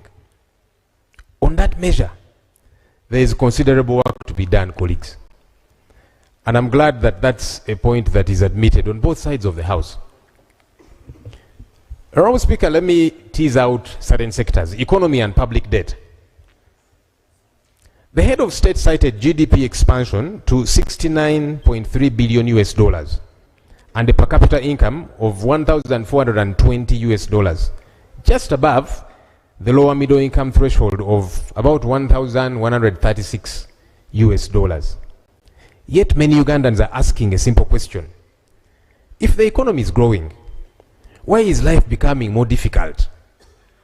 Growth must show up in household incomes, employment, and access to services. The Ministry of Finance background to the budget financial year 2025-2026 report puts rural poverty at 19.4% against 10.3% in urban areas, and notes that 7 sub-regions, home to 44% of Uganda's population, account for 70% of the country's poor. These are Ministry of Finance figures. Growth that does not reduce poverty or improve the cost of living for ordinary families is in the end largely statistical. The most serious threat to Uganda's economic future is our public debt. Right Honourable Speaker and colleagues, our public debt has risen from roughly 70 trillion shillings in financial year 2020-2021 to over 126 trillion shillings today. Listen to this, colleagues. This is an 80% increase in 5 years. 80% increase of our debt burden in just 5 years. That should worry all of us, colleagues. The debt to GDP ratio is at 53%, above the 50% threshold that was set by Uganda's own Charter for Fiscal Responsibility. And domestic interest to revenue has risen to 23.66%. More than 1 shilling in every 3 collected now goes to creditors before a teacher is paid or medicine procured. Interest payments have climbed steadily from 3.9 trillion shillings in financial year 2021-2022 to a projected 13 trillion shillings in financial year 2026-2027, for a cumulative 46.9 trillion over 6 years, all flowing to foreign-owned commercial banks. The financial year 2026-2027 budget adds a further 185.5 billion in commitment fees on loans signed but not yet used. These are loans signed but not yet used. We have got to pay 185.5 billion shillings. This should be criminal. This is wastage, money that is supposed to avail services in all of our constituencies. Uganda is paying for borrowing that has not happened. Honorable colleagues, we keep borrowing, but without corresponding returns. The Auditor General has reportedly flagged weak project implementation, delayed completion, cost overruns, and underutilized borrowed funds. Among them, the Lubowa Specialized Hospital arrangement with Enrique Pinetti, the local construction bailout, the Day Biopharma bailout, the Inspire Africa Coffee venture in Ntungamo, and the Atiak Sugar Factory under UDC. All private ventures financed through public borrowing, whose returns to citizens are yet to be demonstrated. Public revenue is being diverted from schools, hospitals, roads, and agriculture to service debt whose benefits ordinary Ugandans cannot see or feel. Sustainable growth requires prudent fiscal management, productive investment, value for money, and genuine accountability in the use of public resources. Honorable Speaker and colleagues, let me speak about cost of living and employment. One of the most glaring omissions, in my view, in the State of the Nation address was the rising cost of living. And we see this every day, everywhere in our constituencies. Households are grappling with food, transport, school, healthcare, and rent costs that together exhaust whatever income they earn. The UBOS National Governance, Peace and Security Survey of November 2025 shows that food accounts for over 50% of low-income household expenditure. Not a statistic to be tracked in a spreadsheet, but a household emergency at every meal. Fuel prices of 6,500 shillings and above per litre upcountry drive up the cost of everything that moves by road. And Uganda spends approximately 600 billion shillings annually on petroleum imports priced in foreign exchange. Every weakening of the shilling transfers directly into the price of a meal, a school run, and a market trader's fare. The employment picture is equally serious. Uganda's population currently stands at 45.9 million, yet only 9.4 million are in formal employment. Approximately 700,000 young people enter the labor market every year. While manufacturing, the sector best placed to absorb them, contributes only 8.4% to our country's GDP and employs only 8.3% of the workforce, below the 13% average for least developed countries. The formal economy cannot absorb what the population produces. That's a fact. And the consequence is visible on every street corner and in every family surviving on informal, insecure work. Between 2020 and 2025, an estimated 500,000 Ugandans took up work contracts abroad, most in the Middle East, under conditions widely documented as exploitative. These are not people abandoning a paradise, as is suggested. They are people searching for opportunities that they cannot find at home. A government that exports its youth as cheap labor and then mocks them for living has forfeited the moral authority to speak about their economic transformation. What is required is deliberate investment in industrialization, agro-processing, manufacturing, tourism, and genuine support for small and medium enterprises, with success measured by decent livelihoods created, not programs announced. Let me talk about corruption and accountability, which the Honorable Kutesa Kamali is very passionate about, and I applaud her for that. Corruption, colleagues, is still one of the biggest obstacles to Uganda's development. The Inspector General of Government, in their anti-corruption annual report 2024-2025, estimated that Uganda loses about 10 trillion shillings annually to corruption. 10 trillion shillings per year dissipates. The Auditor General's 2025 annual report found unaccounted funds, unsupported expenditure, and procurement irregularities in 72% of audited entities. These are government entities that are audited. Payroll audits continue to uncover thousands of ghost workers. And the Public Procurement and Disposal of Public Assets Authority has reported persistent irregularities in public contracting, including inflated prices and non-competitive awards. The cost is measured in schools not built, medicines not delivered, and opportunities denied. Parliament was told in January of 2026, this year, that only 31% of the Auditor General's recommendations for financial year 2023-2024 had been fully implemented, while more than a third were not implemented at all. The fight against corruption will be judged by stolen funds recovered, audit recommendations implemented, and the investigation, prosecution, and conviction of those responsible, regardless of office or political affiliation. Honorable Speaker, let me speak about human rights, civic freedoms, and justice. A nation's strength, colleagues, is measured not only by economic growth, but by its commitment to constitutional freedoms, human dignity, and the rule of law, an area that we always pay little attention to.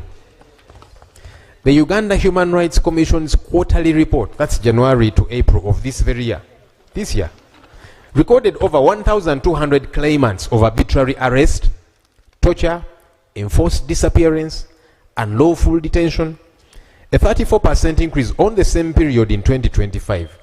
So this only gets worse. At least 47 journalists and media workers faced arrest, harassment, and confiscation of their equipment in the preceding 12 months.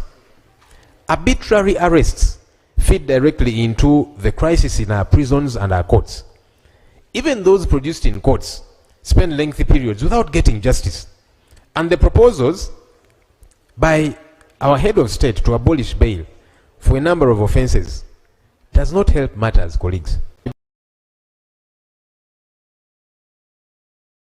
Auditor General found 115 of 413 children in one rehabilitation center had completed their sentences, but were still being held because the system lacked capacity to process their release. This is wrong, colleagues.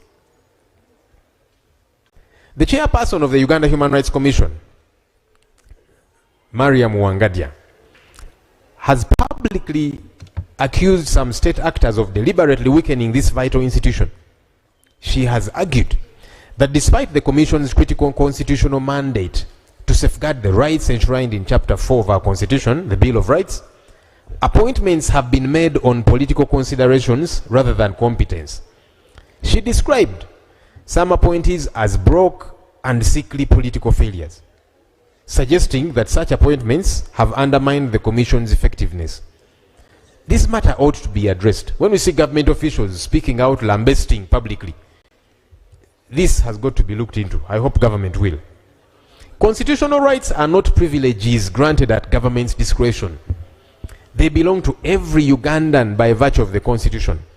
And security agencies must operate within the law, with every citizen enjoying equal protection under it. Right Honorable Speaker and colleagues, sometimes government blames opposition, civil society, and media houses for making the country look bad. But if we are to be honest with ourselves, we would realize that some government officials contribute a great deal to making our country look bad. Whenever people are abducted and tortured, or when media houses get closed arbitrarily, these violations of the law make it to international press, and you've been seeing international press report about these issues. How then do we expect tourists to come to our country with all these negative situations? We've been dealing with a situation where most of the world thought numerous people were dying of Ebola in Uganda, which of course was not true. But travel advisories were issued, and many would-be tourists cancelled their visits to Uganda, which affected our tourism. And as we clarified to the world that the Ebola situation in Uganda was blown out of proportion and misunderstood, and I think government have been seeing government officials speak out. I saw Alan Kasuja, Uganda Media Center, ED, and others saying, look, the problem is not as has been described in this our country, which is a good thing, that you get to defend our country and the facts come out, because people think Ugandans are dropping dead of Ebola every day. That's not true. So as we continue to clarify and defend our country, which we must be able to do as government, we find ourselves having to deal with international press reports about violations of the law. So we need to address all these issues. Potential investors want to come and set up business in Uganda to employ our young people. But this can easily get discouraged because of what they see and hear. This hurts our economy, and it affects all of us, colleagues. Civil society organizations have been targeted for suspension and closure. Most of them have had their accounts frozen by the state. No explanations, no court orders. Why does government target people and entities who point out the ills in our governance instead of addressing those ills? We have to build this our country together. So dissenting voices should not be targeted for persecution. We need to listen to the issues of concern being raised, and then we'll work towards fixing those issues. Right Honorable Speaker and colleagues, we held our national election at the start of this year, but there are still many unanswered questions. Why does the military continue to interfere with our elections? This did not just happen to we opposition competitors, by the way. I saw a number of colleagues from the NRM raising similar concerns in their constituencies as well. Why hasn't government accounted for the billions spent on the biometric voter verification kit, which did not function on election day? Why hasn't the Electoral Commission publicized the declaration of results forms which they based on to declare results? Colleagues, our country needs to heal from the tumult that has become of our elections. But we can only do so, we can only heal when these questions are sufficiently responded to. Mr. Speaker and colleagues, let me talk about health. Patients face medicine stockouts, long waiting times, inadequate staffing, and rising out-of-pocket costs. For many families, illness is simultaneously a health emergency and a financial crisis. Somebody once said, most Ugandans are one medical bill away from poverty. The Ministry of Health Sector Performance Report of Financial Year 2024-2025 shows malaria is responsible for 27% of outpatient visits and 19% of inpatient deaths, placing Uganda among the top 10 countries globally for malaria burden. HIV prevalence stands at 5.3%. Tuberculosis affects 200 per 100,000 people, with a 72% treatment success rate against the World Health Organization's 85%. Non-communicable diseases account for 33% of hospital admissions and 11% of deaths, with hypertension affecting 26% of adults and diabetes 5%, mostly undiagnosed. Skilled birth attendance falls to 55% in rural areas against a 74% national average. So the national average looks fair. We need to now address the rural one, because national average is 74%. That's fair. But the problem is now in the rural areas, which we need to address. And a contraceptive prevalence rate of 39% drives a total fertility rate of 4.7 children per woman. The doctor-to-patient ratio in Uganda is 1 to 25,000. Health Organization recommendation of 1 to 1,000. Over 56% of approved health worker posts are vacant. And 60% of Ugandan trained doctors leave the public system within 5 years. The 132.6 billion that is allocated to recruit 16,963 health workers is welcome. But without addressing pay, working conditions, and career development, new recruits will simply accelerate the exodus. They will leave. We also continue to entreat government to abandon the plan to stop facilitating medical interns. This policy is counterproductive. Financing is the most fundamental failure. The financial year 2026-2027 health budget stands at 5.7 trillion, 6.1% of the national budget, and it has remained unchanged from last year and less than half of the 15% Abuja Declaration, which we committed to as a country. Government signed this 2 decades ago. Per capita public health spending is at $37, less than half the WHO minimum of $86. National medical stores required 1.5 trillion in financial year 2024-2025 and received 1.4 trillion, while Mulago National Referral Hospital received 18.2 billion against a documented need of 72.3 billion. This is our national referral. Let's fund it more, because that's a 75% funding gap at the country's flagship hospital. Development partners finance 64% of essential medicines in financial year 24-25. Government contributed 36%. Over 41% of health costs are paid directly out of pocket, and 40% of facilities experienced drug stockouts of antimalarials, antibiotics, and antiretrovirals in 2023. Uganda has got 1 ambulance per 200,000 people. 1 per 200,000 people. That's why colleagues always buy ambulances. Ideally, we shouldn't be doing that, but we end up doing it because of this gap. Only 12% of facilities have got functioning emergency units. And referral hospitals operate at roughly 10% of ICU capacity due to inadequate staffing. Mental health apparently is the most neglected area of all. 75% of Ugandans who live with mental disorders receive no treatment.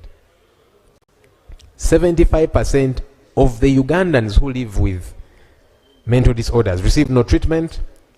Only 5 dedicated mental health units exist nationwide, and the sector receives less than 1% of the health budget against a WHO recommendation of 5%. Right Honourable Speaker, we have severally demanded for the completion of Lubowa Specialized Hospital and proper accountability for the billions spent on that project thus far. Government needs to provide answers to the questions about Lubowa Hospital. Incidentally, I'm interested in this hospital being up and running. Some people think that we in the opposition, we want the project to fail and for government to look bad. Actually, I want this project up and running so that taxpayer money is accounted for. But more importantly, for people to be able to access healthcare. They don't have to then run out of the country. So we are waiting for Lubowa Specialized Hospital. Let me talk about education. Honorable members, few matters weigh on Ugandan families as heavily as education. Yet we often give the challenge in this sector little serious attention. The Auditor General's report for the year ended 31st December 2025 found that across 157 local governments inspected, 136 secondary schools had no science laboratory, and a further 270 had laboratories that were inadequately equipped. Yet government introduced a policy to promote sciences. 182 schools lacked libraries. 251 had no teacher accommodation. 380 reported inadequate classrooms, with some schools operating condemned pit latrines. And this is dangerous for our little children. There were cracked walls and deteriorating roofs. Government speaks of competence-based learning, yet many schools lack the infrastructure to implement it. We need to fix this. Learning outcomes are equally alarming. The 2025 National Assessment of Progress in Education report found that and this is alarming, found that more than 60% of primary 6 learners could not read a simple passage in English or perform basic numeracy. This is a government report. After decades of investment in universal primary education, the national pupil-teacher ratio stands at 53:1, exceeding 70:1 in several districts.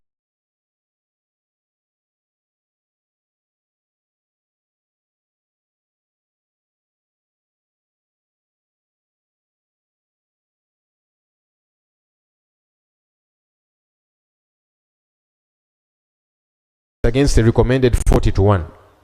Secondary gross enrollment sits at only 29%, and technical and vocational institutions enroll fewer than 400,000 learners against a youth population exceeding 10 million.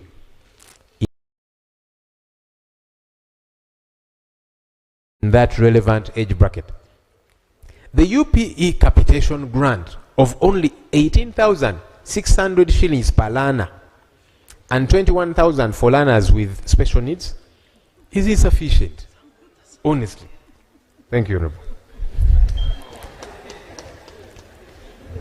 Pushing schools. This pushes schools to levy charges on parents, a practice that undermines the principle of universal education. Think about it, colleagues. 18,600 shillings per learner, not per term, but per year. How is this child supposed to compete globally in this day and age? It's not possible. So we are saying UPE is a good program. It's a good initiative.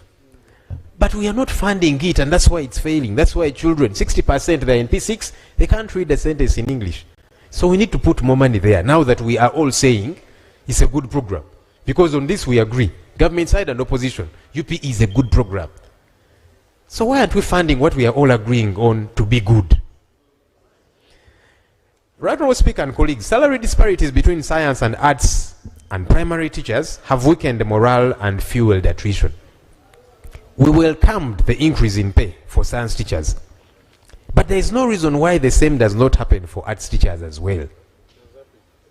Government must substantially increase investment in school infrastructure, review capitation grants to reflect the current realities, recruit and retain qualified teachers, strengthen technical and vocational education, and prioritize learning outcomes as the central measure of success. Or we risk producing a generation enrolled in school but unprepared for a modern world. Let me talk about agriculture and rural livelihoods. Agriculture employs approximately 68% of Uganda's workforce and contributes 24% to our GDP. Yet production, measured as value added per worker, stands at just $462 US dollars per year, among the lowest in East Africa. That's according to the Ministry of Agriculture Sector Performance Report. Again, government figures. The head of state highlighted selected success stories in dairy and coffee, but did not pay sufficient attention to the structural constraints that are trapping millions of smallholder farmers in low productivity and poor returns. Uganda has approximately 1 extension worker per 2,000 farmers against a recommended ratio of 1 per 400. With more than 5,000 extension positions vacant nationwide in all of our constituencies.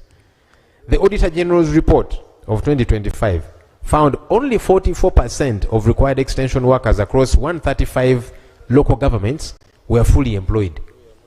Meaning farmers who are receiving PDM money through their circles don't have technical guidance to use it productively. Because who is supposed to guide them? The positions are vacant. Only 4.6% of cultivated land is under irrigation.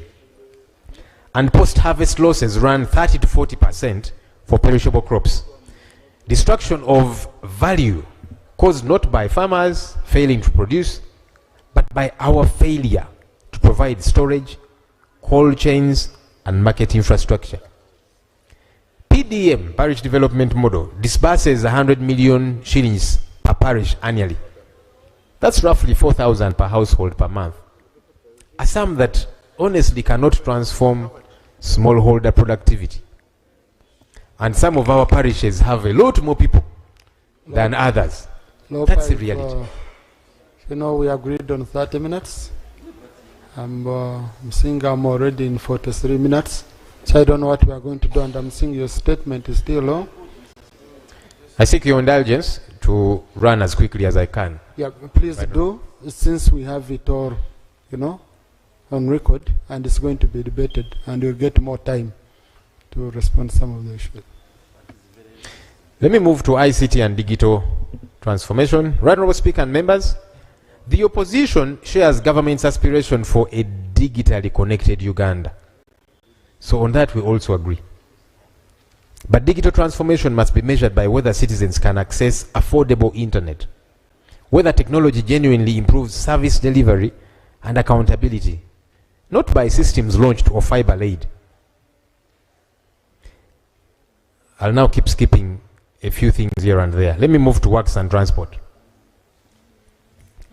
Honourable members, the head of state highlighted investment in roads and the standard gauge railway, but did not pay sufficient attention to the maintenance crisis that is consuming what has already been built.